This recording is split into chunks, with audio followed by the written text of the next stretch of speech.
For over 11 centuries, Constantinople stood as one of the most heavily fortified and strategically vital cities on Earth. Its position guarded the narrow strait connecting the Black Sea to the Mediterranean, and, in a broader sense, connecting Europe to Asia itself. Founded by the Roman Emperor Constantine in the 4th century, it served as the capital of what historians call the Byzantine Empire. As the direct continuation of the Roman Empire, Constantinople had, by the 15th century, already survived numerous sieges. Arab forces, steppe peoples, and even fellow Christian crusaders during the notorious Fourth Crusade had each tested the city's formidable defenses. Only the Crusaders of 1204 had previously succeeded in breaching them, an event Byzantine chroniclers remembered with genuine, lasting bitterness. By the spring of 1453, however, the empire the city once commanded had shrunk dramatically from its earlier height. What was once a Mediterranean-spanning power now consisted of little more than the city itself and a handful of scattered surrounding territories. The empire was surrounded almost entirely by the rapidly expanding Ottoman state. Historians describe the empire in 1453 as a city-state, wearing the diminished remnants of imperial title through centuries of decline. Yet Constantinople remained one of the most formidably defended cities in the medieval world, protected by the massive Theodosian walls. This multi-layered fortification system was built 1,000 years earlier and refined through numerous subsequent renovations. These were the most sophisticated defensive structures ever constructed prior to the widespread use of gunpowder artillery. Standing before these walls in the spring of 1453, few could have predicted exactly how the coming confrontation would unfold, whether ancient stone would hold, or whether new weapons would finally succeed, where so many previous attackers had failed. The city's strategic and symbolic importance extended well beyond its immediate military value. Constantinople controlled the crucial Bosphorus Strait, through which considerable Black Sea trade necessarily passed toward European markets. Beyond economics, the city served as the spiritual center of Orthodox Christianity, carrying enormous religious and cultural weight. It represented a mythical symbol of enduring imperial continuity, stretching back directly to ancient Rome itself. To understand why Constantinople faced such genuine existential danger by 1453, it is necessary to understand the broader historical decline. This decline gradually reduced the once mighty Byzantine Empire to little more than its capital city and a few scattered holdings. The empire's decline unfolded across several centuries, shaped by repeated military defeats and the catastrophic aftermath of the Fourth Crusade in 1204. Meanwhile, the Ottoman state expanded steadily across the 14th and 15th centuries, gradually absorbing Byzantine territory. By 1451, when the young Ottoman Sultan Mehmed II ascended to the throne, the state possessed considerable military resources and strategic determination. Historians note Mehmed's singular focus on this objective, viewing the conquest as a matter of significant strategic value and religious ambition. Byzantine Emperor Constantine VIII understood the genuine severity of the threat and sent repeated diplomatic appeals to Western European powers. These appeals produced only modest support, most notably a Genoese commander named Giovanni Giustiniani, who arrived with several hundred soldiers. As 1452 drew to a close, both sides understood with genuine clarity that a decisive confrontation was approaching. Constantine V was committed to his city's defense, coordinating resources and directly participating in the defense alongside his soldiers. His choice to stay, rather than seek safety, would come to define his historical legacy in the centuries following the siege. Mehmed II approached the coming siege with a level of careful, methodical preparation that historians studying Ottoman military planning consider genuinely remarkable, particularly given the Sultan's young age at the time. In the months preceding the siege, Mehmed ordered the construction of a fortress, known as Rumeli Hisari, positioned strategically on the European shore of the Bosphorus Strait. It was designed to control maritime traffic. This prevented potential reinforcement reaching Constantinople from the Black Sea. Built with remarkable speed, The fortress demonstrated Mehmed's strategic foresight. Perhaps Mehmed's most consequential preparation involved securing the services of a cannon founder named Orban. Orban's expertise in casting large bronze artillery pieces would prove decisive. He had first offered his services to the Byzantine emperor, but the emperor could not afford his services. Mehmed, by contrast, possessed greater resources and commissioned the largest cannon yet built. A weapon historians estimate required dozens of oxen and hundreds of men simply to transport into position before the siege began. Beyond artillery, Mehmed assembled a massive military force, numbering somewhere between 50 and 80,000 soldiers.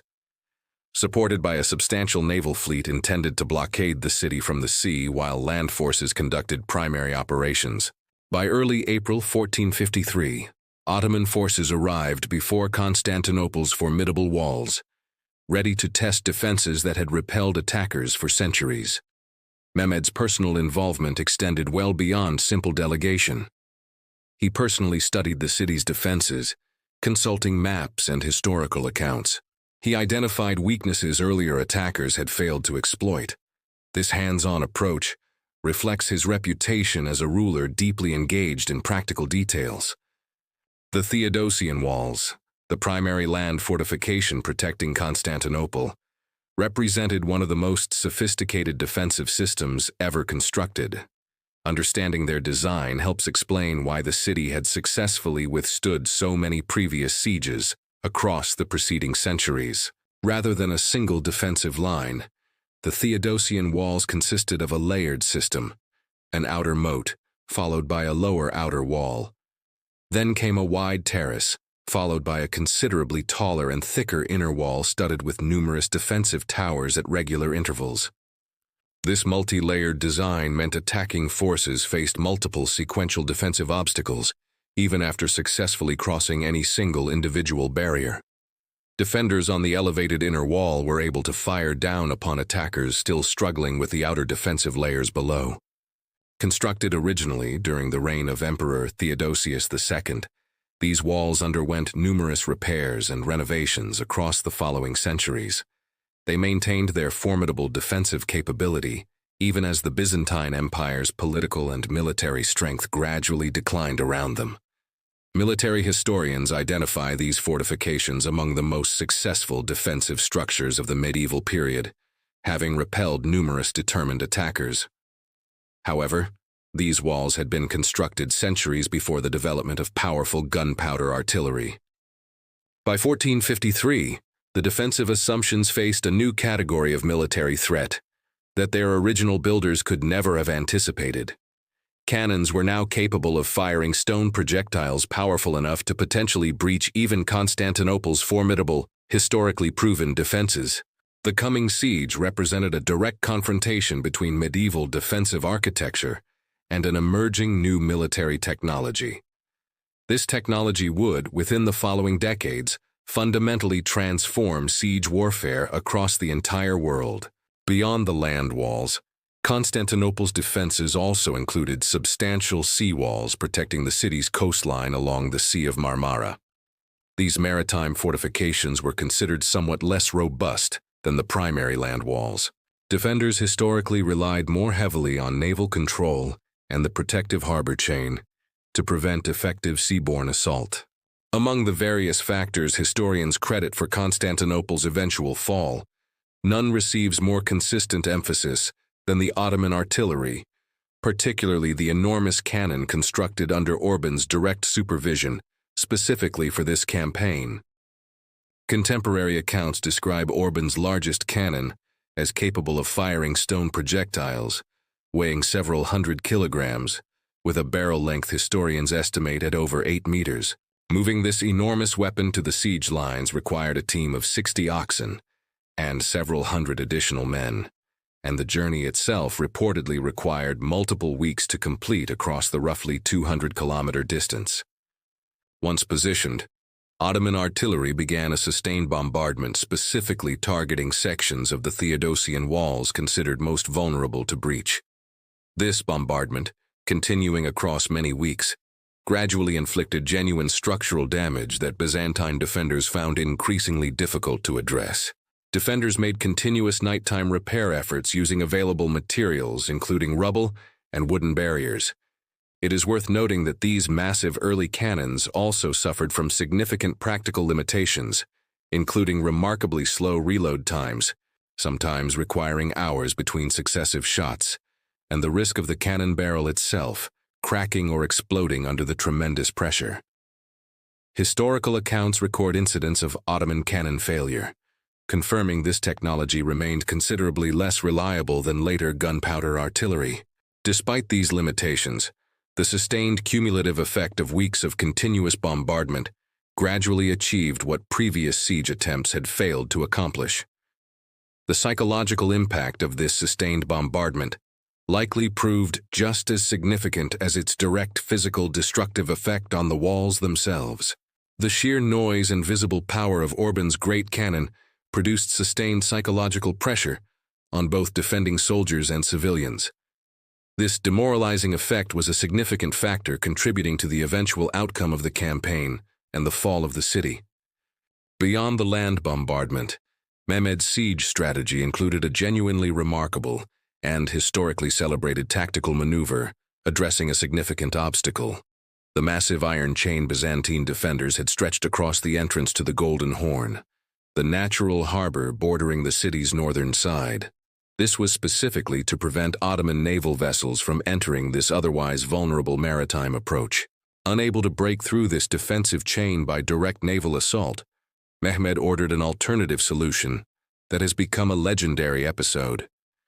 He ordered constructing a greased wooden track across a stretch of land north of the city, using this improvised overland route to physically transport a significant portion of his naval fleet directly overland, bypassing the chain entirely and launching these vessels directly into the previously protected waters of the Golden Horn itself. Historians studying this episode confirm the basic historical accuracy of this remarkable overland ship transport. Though specific details regarding the exact number of vessels and engineering methods vary between different surviving historical accounts, what remains undisputed is the genuine psychological and strategic impact this maneuver produced, suddenly exposing previously secure sections of the city's maritime defenses to direct Ottoman naval threat, forcing Byzantine defenders to divide their already severely limited manpower across an even wider defensive perimeter than originally anticipated. This tactical innovation exemplifies the broader pattern historians identify throughout Mehmed's overall siege strategy: a genuine willingness to pursue creative, unconventional solutions to overcome Constantinople's formidable traditional defenses, rather than relying exclusively on direct frontal assault against the city's most heavily fortified positions. Combined with the ongoing land bombardment, this successful naval maneuver placed increasing pressure on Constantinople's defenders. Their available manpower, estimated at merely a few thousand soldiers, grew increasingly stretched across an ever-widening effective battlefront. Byzantine defenders attempted a direct response, launching a nighttime fireship attack intended to destroy the Ottoman vessels. This attack, however, ultimately failed to achieve its intended objective, according to most surviving accounts. Whether due to Ottoman forewarning, unfavorable conditions, or simple operational difficulty in executing such a complex nighttime maneuver. Leaving the newly established Ottoman naval presence within the harbor intact and continuing to pressure the city's overall defensive perimeter. Throughout April and into May of 1453, Constantinople's defenders, though vastly outnumbered, mounted a genuinely determined and resourceful resistance against the sustained Ottoman siege. They repeatedly repaired damaged walls, repelled direct assault attempts, and achieved notable success against Ottoman attempts to undermine the walls through tunneling. Defenders, under the command of Giustiniani working alongside Emperor Constantine V himself, employed effective countermeasures against Ottoman mining operations. This included detecting underground tunneling attempts through careful observation of water placed in shallow containers, which would visibly ripple from digging vibrations. This allowed defenders to locate and destroy Ottoman tunnels before they could successfully breach the walls from below. Naval engagements also punctuated this period, including a notably successful action where a small number of Christian relief ships broke through the blockade. Fighting their way through superior Ottoman naval numbers, they provided both practical supplies and a morale boost to the city's exhausted defenders. Despite these tactical successes, the fundamental strategic situation remained dire. Continuous artillery bombardment steadily degraded the wall's structural integrity. The defenders' own numbers were critically insufficient, and hoped-for Western European military assistance never materialized in any force sufficient to alter the outcome. By late May, both Ottoman and Byzantine leadership understood that a decisive final confrontation was rapidly approaching. This battle would ultimately determine the fate of a city that had stood for over 1,000 years. Mehmed himself offered Constantine an opportunity to avoid the final assault through voluntary surrender, proposing terms for the emperor's personal safety. Constantine's refusal, choosing instead to continue the city's defense despite the hopeless situation, reflects a decision historians continue to study today. Whether driven by religious conviction or personal honor, this final choice sealed the fate of the Byzantine Empire. In the early hours of May 29, 1453, Mehmed launched a massive, coordinated final assault against Constantinople's weakened defenses, employing waves of attacking troops specifically organized to systematically exhaust the city's severely outnumbered defenders across multiple hours of sustained, intense combat. Ottoman forces attacked in carefully organized successive waves, beginning with less experienced troops whose primary tactical purpose was to exhaust defenders and identify weak points before Mehmed committed his most elite forces, the famous Janissary Corps, to the assault's critical final phase. This systematic approach reflects genuinely sophisticated Ottoman military planning. The battle's decisive turning point came when Giustiniani, the experienced Genoese commander whose leadership had proven vital, suffered a serious wound and was evacuated from his defensive position for medical treatment. His departure caused significant disruption and declining morale among defenders in his section of the wall, a section that Ottoman forces successfully breached shortly afterward. Once Ottoman forces achieved this critical breach, the broader Byzantine defensive line began collapsing in multiple locations nearly simultaneously. Byzantine and allied defenders, facing an increasingly hopeless situation, fought on despite the evident collapse, reflecting genuine, determined courage, even in the face of what had become an unmistakably lost battle. By mid-morning, Ottoman forces had achieved decisive control of the city's key defensive positions and organized Byzantine military resistance, after 53 days of determined siege defense, had effectively collapsed entirely. The speed of this final collapse illustrates a pattern. Defensive lines often prove fragile once a single decisive breach occurs, since defenders face the prospect of encirclement, prompting a rapid cascading collapse of organized resistance across the broader battlefield. The precise fate of Emperor Constantine V during Constantinople's final hours remains one of history's genuine unresolved mysteries. Since no definitively confirmed account of his exact death survives, and his body was never conclusively identified among the considerable casualties of the battle's final phase. Several surviving historical accounts describe Constantine removing his imperial regalia and charging directly into the final chaotic fighting near the breached walls. He apparently chose to die fighting alongside his remaining soldiers rather than survive the city's fall as a captured prisoner. While historians generally consider this account broadly plausible, the specific details vary, and no physical evidence of his fate has ever been established. As Ottoman forces gained full control of the city, Mehmed himself entered Constantinople, reportedly proceeding directly to the great church of Hagia Sophia, which he formally ordered converted into a mosque, a transformation that would define the building's function for centuries of subsequent Ottoman rule. Accounts describe Mehmed's reaction as one combining evident satisfaction with reflection upon the historical significance and human cost of the victory. The city itself experienced the difficult aftermath common to medieval sieges, including a period of officially sanctioned pillaging by victorious Ottoman troops. though the duration of this period appears to have been somewhat more limited than the pillaging that had followed certain earlier historical sieges. With Constantinople's fall, the Byzantine Empire, the last political institution tracing its lineage back to ancient Rome, formally ceased to exist. Mehmed's treatment of the surviving population reveals a more complex historical picture than simple destruction alone.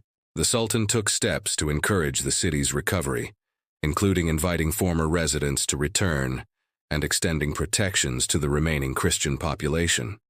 Reflecting Mehmed's broader strategic interest in Constantinople's continued function as a significant imperial capital, rather than merely a conquered territory.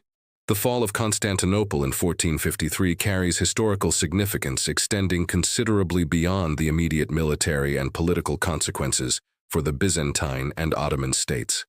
Directly involved in the siege itself, Mehmed II, having achieved this long-sought conquest, promptly established Constantinople, soon renamed Istanbul, as the new capital of the rapidly expanding Ottoman Empire, a political and cultural transformation that would shape the broader region's subsequent history for centuries to come. Under Ottoman rule, the city continued functioning as a genuinely significant center of trade, culture, and political power, maintaining its historical importance as a crucial link connecting European and Asian civilization, even as its identity shifted from Byzantine to Ottoman governance. Historians have long debated the fall's broader significance, citing 1453 as a symbolic marker for the transition from the medieval to early modern period, partly connected to the subsequent westward migration of Byzantine Greek scholars carrying classical texts and knowledge that contributed to the broader European Renaissance. Modern historians generally treat this specific causal connection with somewhat more scholarly caution than earlier generations of historical writing, recognizing the Renaissance's genuine origins as considerably more complex and multifaceted than any single contributing historical event could fully explain. The fall also carries significant, genuinely lasting religious and cultural resonance across the following centuries, remembered within Orthodox Christian tradition as a moment of profound loss, while simultaneously commemorated within Ottoman and Islamic tradition as a landmark achievement, reflecting how the same historical event can carry genuinely different, equally legitimate significance, depending on the particular historical and cultural perspective. Standing today before the still imposing remnants of the Theodosian walls, or within the magnificent architecturally layered space of Hagia Sophia itself, it becomes possible to directly encounter physical evidence of this genuinely pivotal historical moment. Walls that endured for 1,000 years before finally yielding to a new and transformative military technology, and a city whose fall formally closed one great historical chapter, while simultaneously opening another that continues shaping this remarkable enduring city even today.